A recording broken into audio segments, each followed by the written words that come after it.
Bismillahirrahmanirrahim. Okay, today I'll be giving quite a brief presentation on the concept of adab in the Nursian context. First, I'll briefly be talking about definitions, how adab is defined, what it basically means, and I'll be giving a brief comparison to its formulation in the Sufi tradition. The concept of adab is traditionally understood to equate the appropriate manners and forms of behaviour that are required of Muslims. Throughout history, it's been considered by many prominent scholars of the past to be a vital part of obtaining knowledge, and that no knowledge was genuine without it. For example, Imam Zakariya al-Anbari stated that knowledge without adab is like fire without wood, and adab without knowledge is like a spirit without a body. Given that the Risale-i Nur is an expounder of the truths of the Qu'ran, it certainly must also convey the truths of appropriate manners and outer behaviour. But as we'll see later in this talk, it's not just about social manners and outer behaviour, it's also about the manners and the behaviour between the person and God. So there is the idea or concept of adab is, it's, as I would say, it has various meanings to it. So I will give a brief summarization.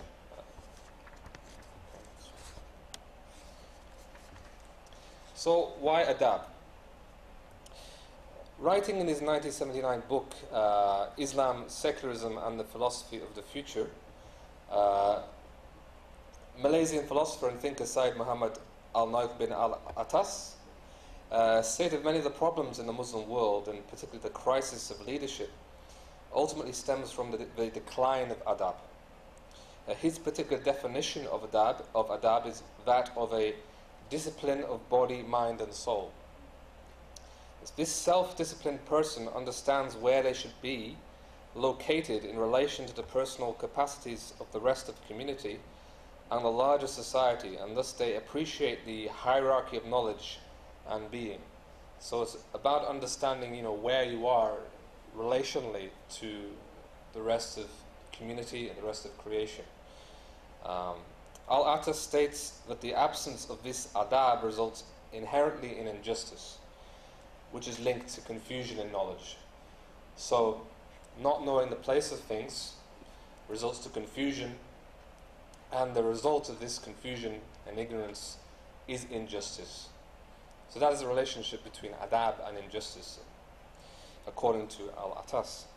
Al-Atas argues that a person cannot become properly educated unless moral purpose underlies his efforts in knowledge acquisition. So it's not about learning knowledge just for the sake of knowledge. There is a hadith, I'm not sure who by, ultimately it's by the Prophet, peace be upon him, but it says someone who merely acquires knowledge is like loading like a donkey loaded with books, but it's still a donkey at the end of the day. If it can't apply the knowledge, it's no different to an animal. So anyway, the person with adab first internalizes the knowledge he acquires rather than to merely absorb it into his intellect. His actions and behavior start to reflect his understanding of the proper place of things in respect to each other. In this respect, if we were to look at the Nursian community as a community of readers, then surely the internalization of that knowledge will affect the character. That is the aim of learning, is to internalize, what you read.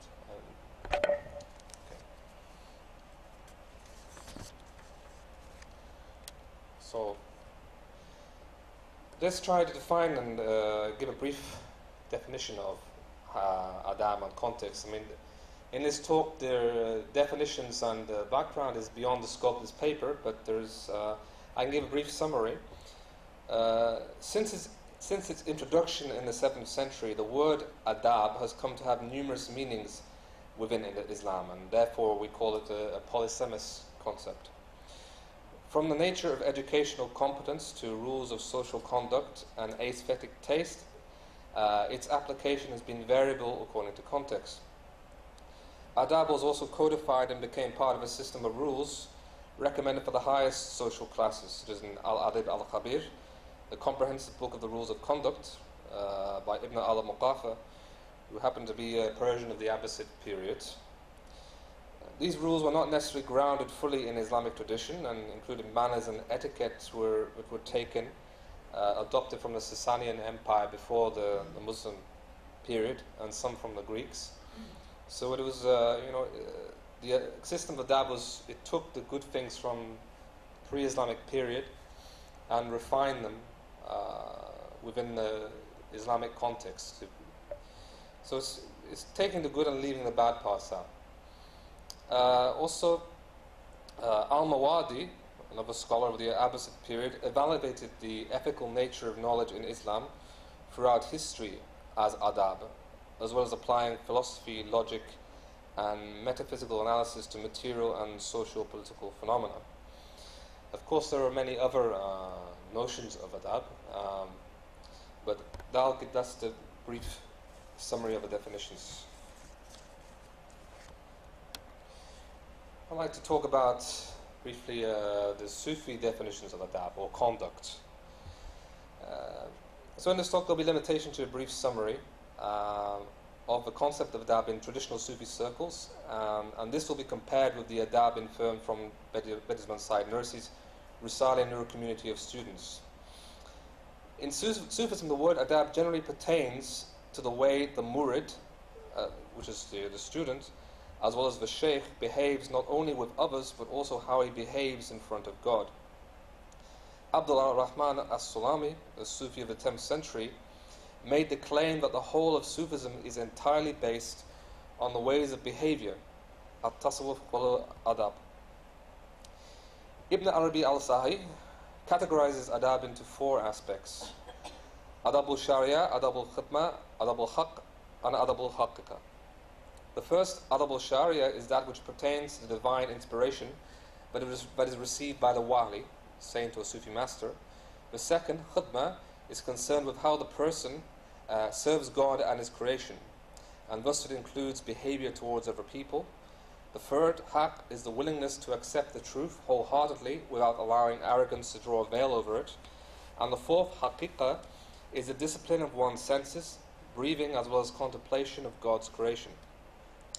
For Ibn Arabi, the adab of Sufism is essentially that of knowing the nature of one's soul, or nafs. To cover up or lose this knowledge is to lose adab. Abu Hossein ibn Samun, an 11th century Sufi saint of Nishapur, also of Iran, composed a book titled The Way of Sufi Chivalry. In it he describes Sufi adab as part of a code of chivalry known as futawa, derived from fatta, literally meaning brave young man, which is essentially a code of conduct of how to behave towards others. There were several Sufi fatwa orders based on a particular spiritual chivalry directed between members. For example, Ibn Samun stated there should not be a habit of disputation and argumentation amongst murids, and that an attitude of humility and pleasantness should prevail. Criticizing one's own faults is advocated rather than picking out the faults of others, and while good advice can be given to others, it should equally be accepted from others without dispute. Being peaceful with enemies and loving each other's brothers with an attitude of self-sacrifice is very much a feature of fatwa. Other notable Sufi tariqas also had a fairly rigorous system of adab with respect to interpersonal behavior within the Sufi order. The Central Asian Naqshbandiyya, known as Khwajan, for example, had a code of respect for the Sheikh to the extent that while in the company of the Sheikh, the student cannot do anything without the Sheikh's permission. If he wants to talk, move, eat or drink or choose to stay, for example, then it is the Sheikh who gives permission. The student needs to realize that the Sheikh knows what is best for him and thus should refrain from asking for things. Now I want to do a comparison with the adab of the Risale-i Nur student community.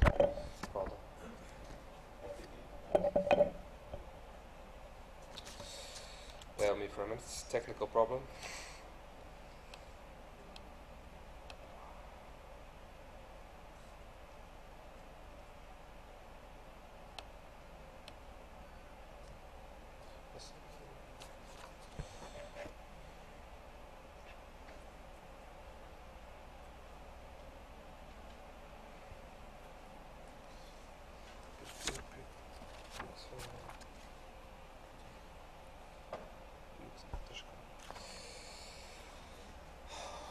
Okay.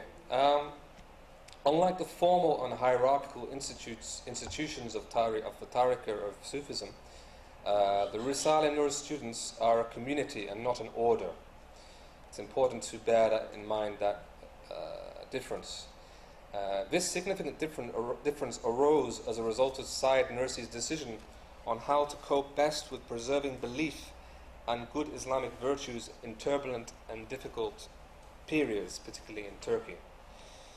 For Nursi, the conditions of the time meant that people had to unite and form a collective personality as a means of subduing their egos to strengthen their iman against new threats.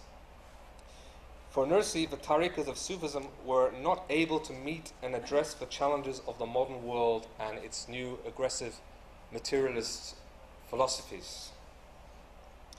Nursi's Risale-i Nur pushed for people to reflect on creation, tefakkur, but in a dynamic and arguably critical fashion, employing the rational mind to an extent that it wasn't employed before. This was what he referred to as iman taqiqi, which translates as belief through investigation. This is a way of combining reflection on God's creation with rational thought, which seeks to verify belief in the face of apparent doubts. This form of belief is an active intellectual process and is in contrast to merely imitating religious rituals or instructions, which are vulnerable to being challenged by doubts of the intellect. Now, this is not to say that there wasn't an intellectual tradition before the Nur community in Islam. Of course there was. But what Nursi is saying is that the method of, there wasn't enough critical intellectual reflection in the existing, particularly in the existing tariqas, the Sufi tariqas, and in the traditional masjids, in the traditional religious schools. So he was pushing for a new way of reflection, a new way of employing an intellectual approach as a result of the challenges of modernity and the challenges of material philosophy. Thus, in contrast to the, for example, the lifestyle of the Sufi teka environment, the method of investigation is constant and also opened up to everybody in the Nursi community. Nursi refers to the Sufis as having terms such as annihilation in the guide, or the Sufi Sheikh, and annihilation in the messenger. Nursi takes this principle and changes it so as to create the idea of annihilation in the brothers and sisters. If one refers back to the understanding of Adab by the Malaysian scholar Al-Atas as an understanding of where the proper place of things should be, then one can see the Nursian Adab as understanding the proper place and relations of Risale-i Nur brothers and sisters with respect to each other. The proper place of each person is to recognize the achievements and qualities of their fellow students and to feel as if they are taking part in them, and hence be proud of them not as an individual, but as one body. This adab thus sets restrictions on how much ana, ego or I-ness can manifest within the Nur community. Nursi also states his relationship between him and his students is not like that between a father and children, or a Sufi guide and his pupils, but rather he states that he himself is also a student of the Risale-i Nur. So there is that non-hierarchical aspect. So, to summarize, where Sufism falls short, according to Nursi, was its contemporary ability to respond to the challenges of the materialists and the changing conditions of the modern world. What the Risale-i Nur does is to expand the range and capability of traditional Sufi contemplation of God, which is a form of adab itself, by incorporating scientific, philosophical and rational arguments in a fresh and unique way. In terms of social adab or rules of conduct, it is less structured and non-hierarchical and bases it under the umbrella of sincerity and such concepts such as annihilation in the brotherhood. This serves as a form of protection against the difficult conditions within and the nature of attacks against the Muslim community. In terms of what the Nursi offers in his adab of the Risale-i Nur, it could be argued that it is more accessible and achievable than the hierarchical, location-specific and potentially disruptive Sufi orders that remain in the world today. This is not just to give the idea that Nursi was a critic of Sufism. In fact, he stated mostly that Sufism is highly beneficial and required. Unfortunately, it comes with certain caveats. There is one. I will conclude with a quote from Nursi, from the 5th letter. Paradise cannot be entered without belief, but there are many who enter it without Sufism. Man cannot live without bread, but he can live without fruit. Sufism is the fruit, the truths of the belief, basic sustenance. So Sufism is a fruit, but the truths of belief are the basic sustenance of the religion.